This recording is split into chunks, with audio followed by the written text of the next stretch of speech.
Hey there, I'm Eric Hollenbeck. I'm Director of Percussion Studies at Colorado State University. In this video, I'm basically talking about the Colorado All-State Band and Orchestra audition material for Mallets. And we're going to start basically by looking at the etude on page 32, the recital pieces for Mallets by Garwood Whaley. And this is basically one of a couple Rudolf Kreutzer etudes, this one being from page 43 in D minor. And we're looking for measures 1 through the downbeat of measure 32. And they suggest that we play it basically at dotted quarter equals 54, which I think is a really good tempo to kind of take. So first thing you want to do is kind of get a feel for the style and kind of what's happening in the piece. And so I recommend listening to violinists play it. And obviously Kreutzer himself was a famous violinist that lived during the classical period in France. He played with the Paris Opera. And classical period pretty much goes from Bach's death in 1750 up to about 1820. And that period of time really kind of matches his life, primary kind of output during that time in Paris.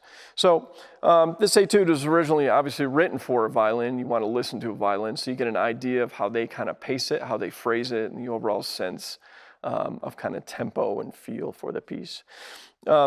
So the sound that we're looking for on the marimba, as it translates to imitating a violin, is probably looking in this particular piece to mimic something very bright, and we also want a very pure sound.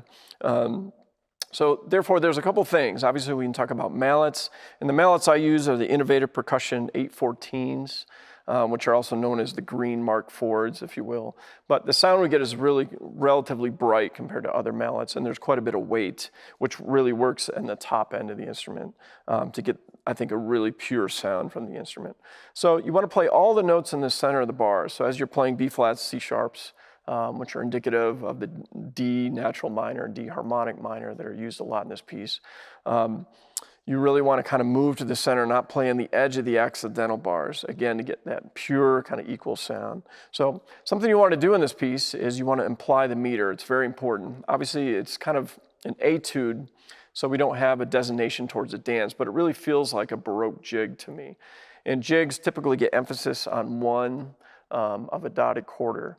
So 1, 2, 3, 4, 5, 6 being in 6, 8 in this piece. So as you play this, you want to kind of lightly emphasize 1 and 4 of this piece. Now, that means basically as you play, you're going to end up doubling your left hand if you use 2 mallets. You can use 4 mallets or 3 mallets, but in particular in this piece, I've chose to use 2.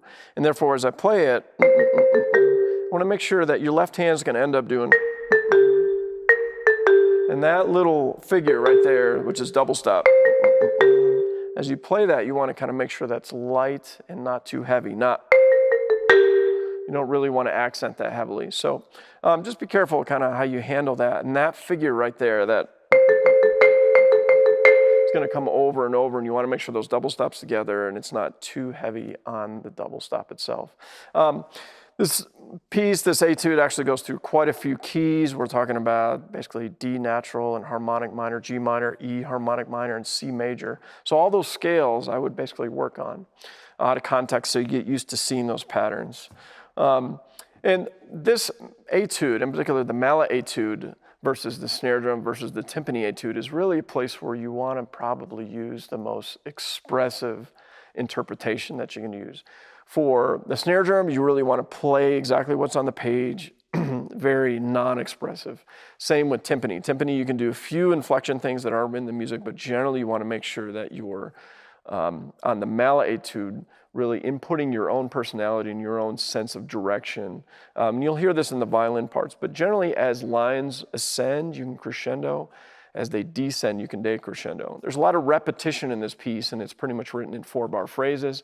So therefore, a lot of times when things repeat, like basically measures 9 through 12, you can play that much softer than you did the first time. Anyways, you can kind of make up your own dynamics in it.